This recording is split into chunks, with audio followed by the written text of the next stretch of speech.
And when I'm not explaining to my intern exactly what R&B is, I'm listening to Rainier Avenue Radio.world.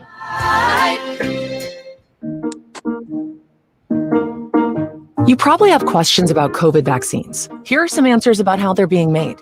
How are COVID vaccines being produced faster? Usually, vaccine testing and production are separate steps. But because of the pandemic, vaccines are being developed on parallel tracks. So both steps are happening just at the same time. How are the vaccines being tested? Right now, several different COVID vaccines are in testing. Each go through multiple clinical trials with up to thousands of volunteers. How do vaccines get approved? Not all COVID vaccine versions will make it to the final stages of testing and approval. Produced vaccines that do not pass clinical trials will be destroyed. But for those that do pass, a team of medical experts will examine test results and possible side effects. If the vaccine is effective and safe, it gets approved and gets to you. Go to covidvaccinewa.org to learn more. A message from the state of Washington. Sunday nights from 9 p.m. to 11 p.m. Pacific Standard Time. It's K-Fox Night Beat with DJ Nastiness. Bringing back the memories. Bringing back the memories. Bringing Seattle's hottest music. Bringing Seattle's hottest music. Rainier Avenue Radio.world. This is Big Poppy, host of Jazz from the Cabinets. Join me each week for a listening tour of the first century of jazz, an eclectic mix of Dixieland, big band, cool jazz, bebop, contemporary jazz, world jazz, all jazz in all forms. That's Jazz from the Cabinets with Big Poppy on Rainier Avenue Radio, streaming worldwide on rainierAvenueRadio.world. All of us have struggled through the COVID-19 pandemic, and many of our communities have been particularly hard hit. Some things definitely need to change, but a few things should stay the same, like protecting your child from serious diseases you can prevent now. Preventable diseases like measles, mumps, and whooping cough. Is camp, childcare, or in-person school on your family's agenda? Give your child a healthy and safe summer and school year by making sure they're up to date on vaccinations and well child visits. You have the power to protect. Call your healthcare provider to find out what vaccinations your child is due for and make an appointment today. If you need help finding a provider, visit parenthelp123.org or call the Help Me Grow Washington hotline at 1-800-322-2588. An interpretation is available. You're listening to Rainier Avenue Radio.world.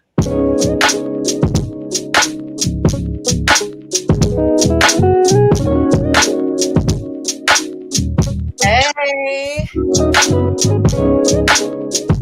how's it going? Hi, it's your girl.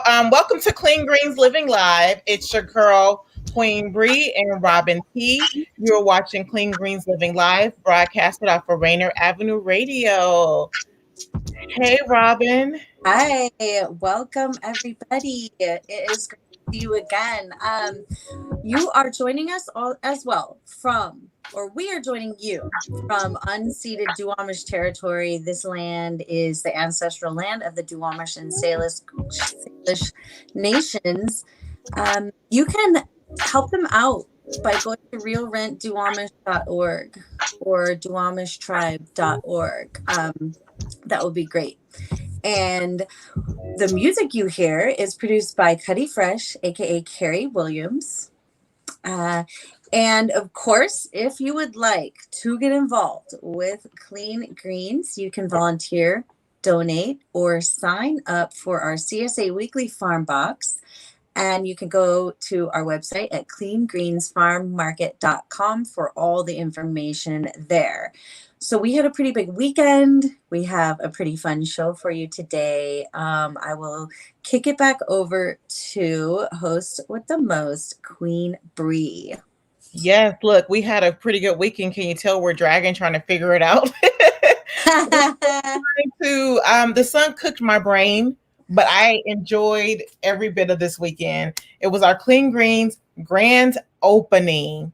And as Tony B, what did he say? He deemed it as we had a Clean Greens Plaza. We had vendors, we had fresh vegetable giveaway, we had live jazz, we had raffles. It was so fun. We want to thank everybody who came out. We want to thank all of our volunteers. So our market is now open, guys, every Saturday from 11 a.m. to 2 p.m. You can come get your fresh vegetables. And this is a free food giveaway for those in need.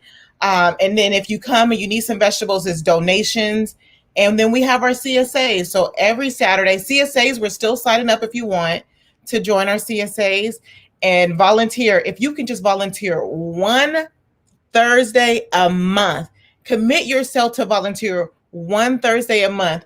That means you are giving back to your community and you're able to feed yourself. So when you come out there and volunteer, you're able to take some of that fresh vegetables off the land.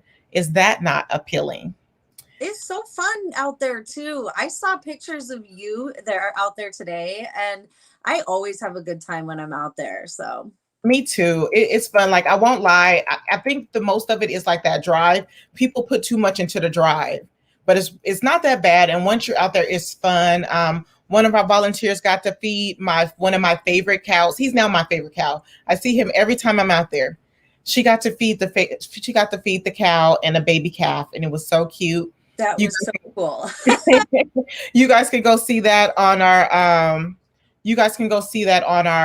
Instagram Live. You know what? It's like, I'm tired, but I'm not. I went out to the farm and now we're doing this. And I feel like my day is fulfilled. So let's get into the show. I'm excited. I've been waiting to wear this shirt specifically for this show. It looks great. Thank you. I coordinated it and everything.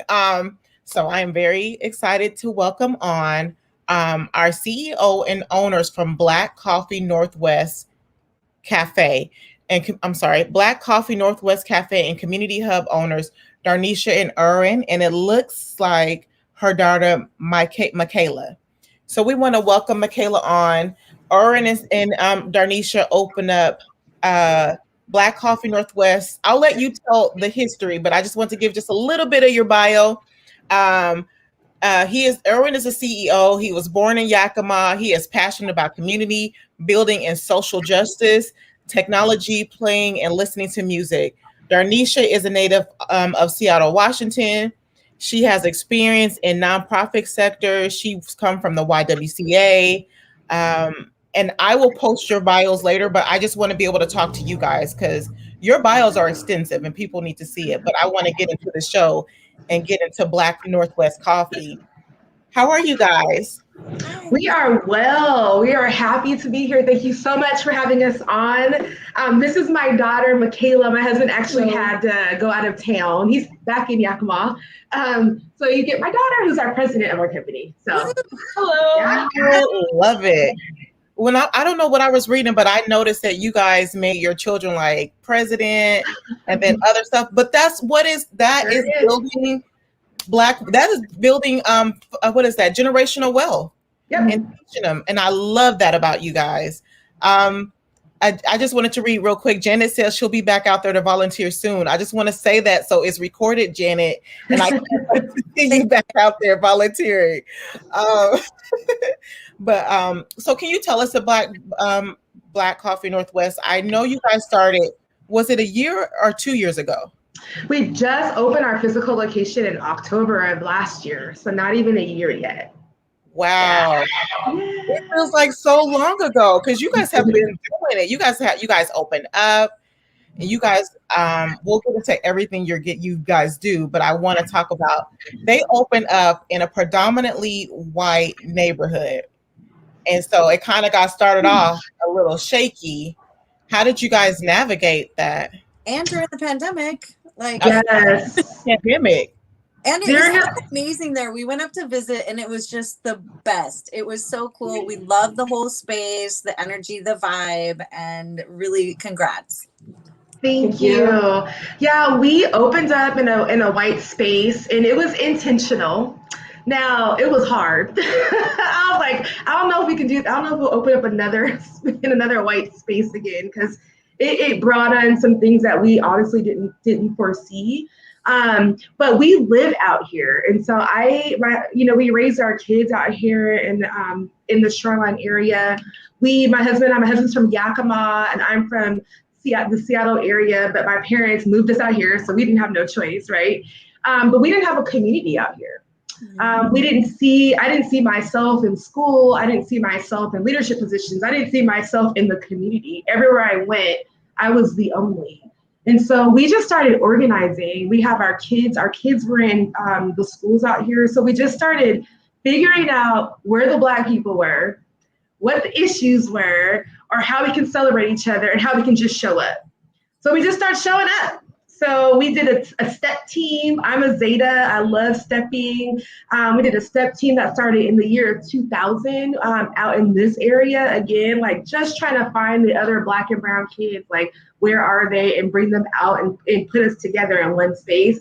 And so we've been doing that since the year 2000, and then just started doing things like Black Santa, which was amazing and fun. My husband, well, he was voluntold to be Santa one year because a Santa suit showed up in his size. And I was like, guess what? But again, representation was so important. And so we did Black Santa at City Hall, and it was free for any family that wanted to come. We've done back to school. We've done Easter egg hunts. We just started doing things out here in this community just for Black and brown, just for Black families and for Black people. So Black Coffee is just the home for that work. Now we have a space to actually do it. It's not in my garage. Thank God. It's not in our car. I mean, my daughter remembers us like packing up stuff and like going to the park and setting up for a community night, or packing up our car and going to a community just to be there and do like free snacks or free food. We would just kind of be mobile out here, and that's all she knows. That's all our kids know is serving and advocacy and social justice and being a voice for the Black community out here in this area. Because we are out here. Gentrification pushed a lot of our families. Gentrification from like even the CD area pushed a lot of families out north. And I tell you, the community was not ready to see that many Black faces.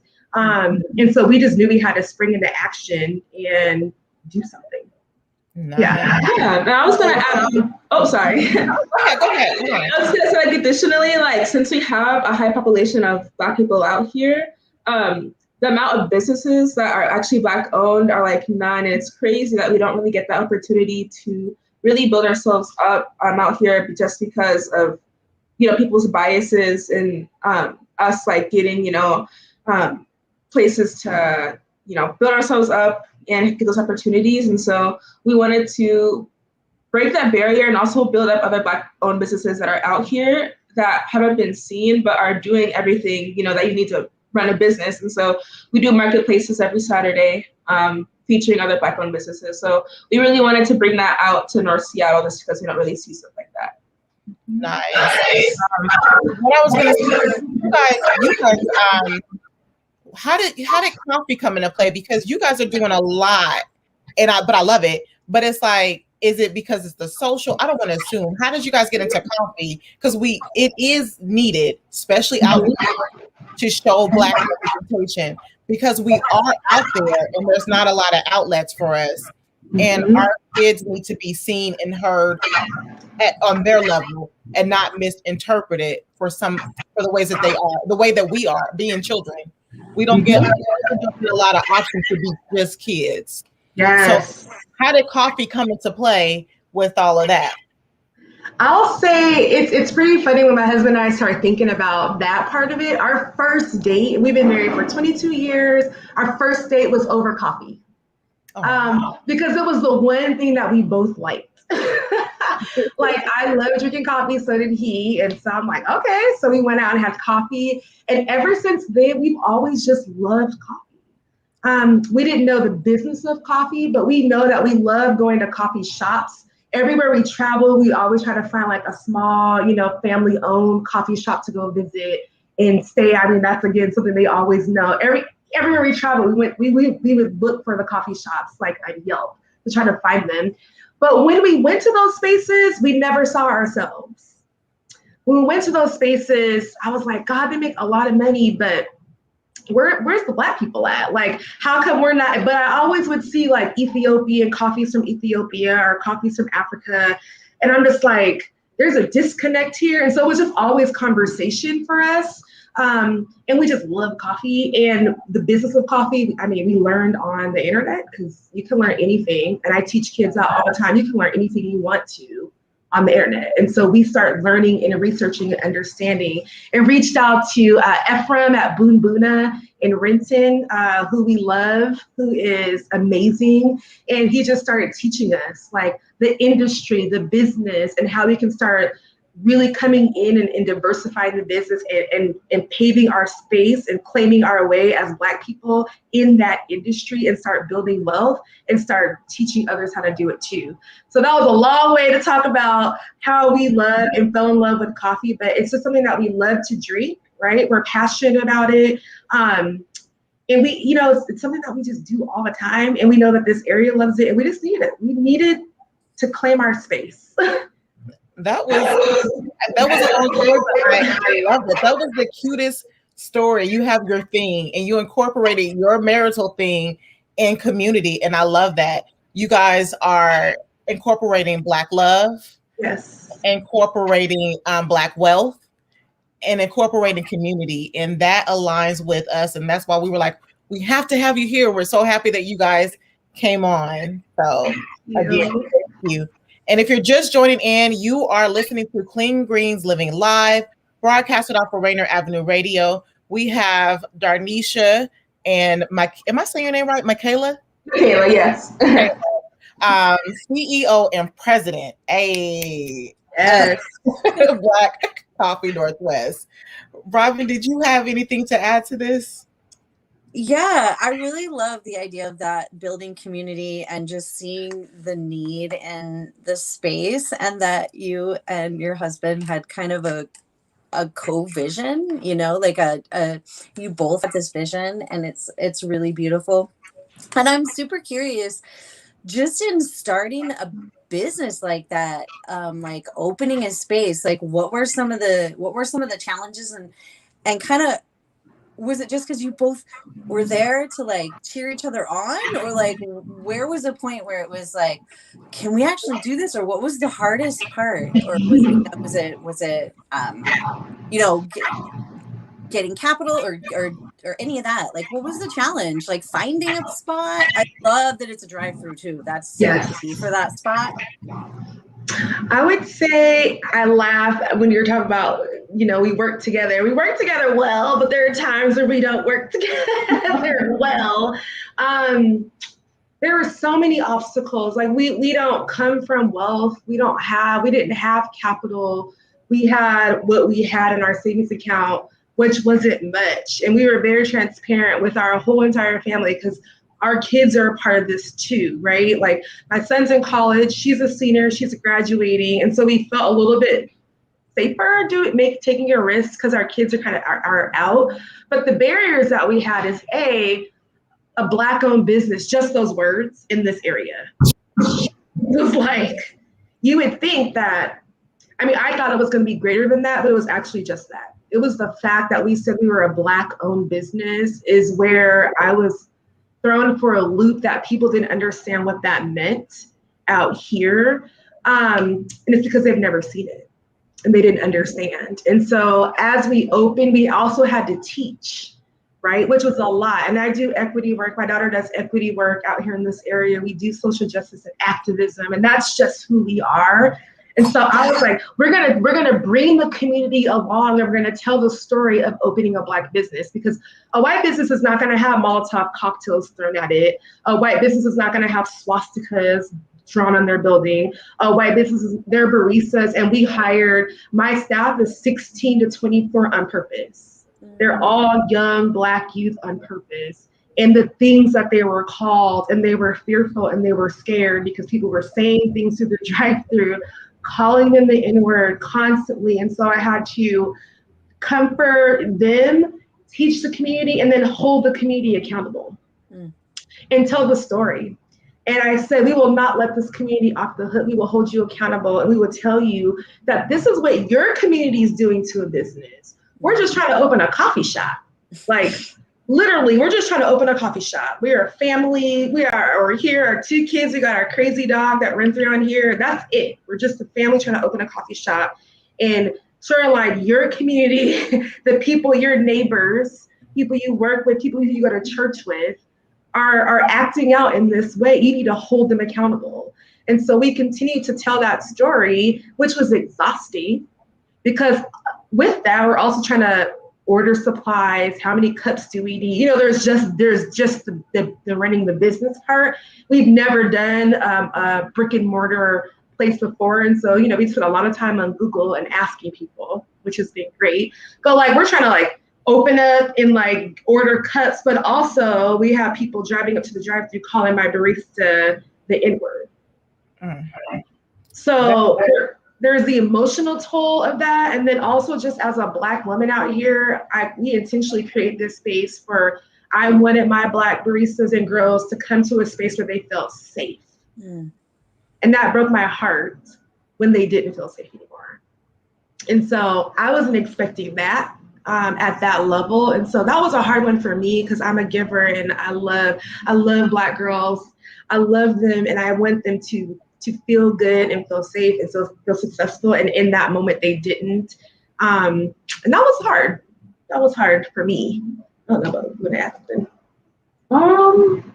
Yeah, I guess that's basically my same hardship with the business. I was taking the risk myself. I mean, a lot of people just kind of feel like the president title was kind of slapped on because I'm the kid, but I really wanted to ensure that I'm making spaces for Black youth, ensuring that we are getting into our generational wealth. We are getting the titles that we deserve. A lot of us have to do extra work to just get, minimum titles or anything like that. Whereas, our white counterparts or non-Black counterparts have to, do the minimum to get a giant job title. And so my job here is to really ensure that people who are putting in the work are getting what they deserve.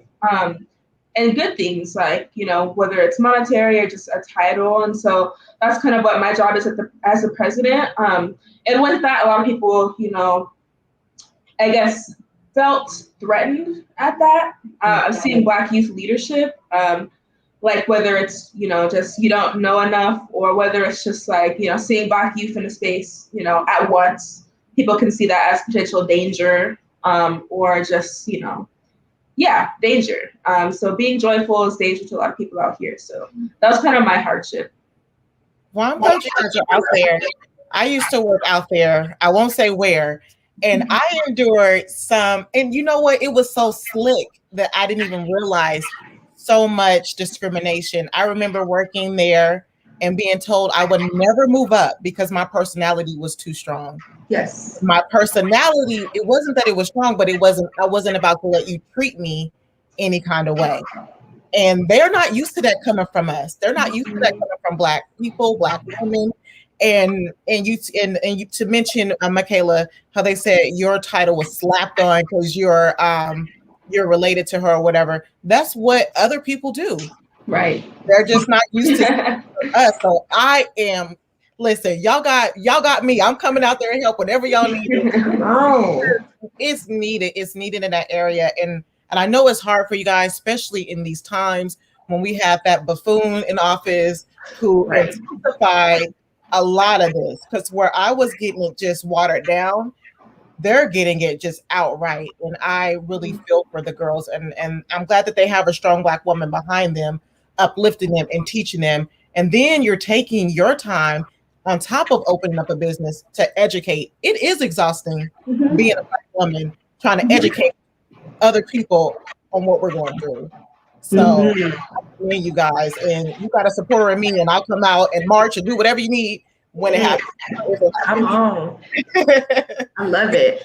Especially the youth, letting the youth lead is such a beautiful thing that I've been embracing lately. And I know that Breon and myself, our kids do everything with us, and they come to work. My daughter's worked with me forever.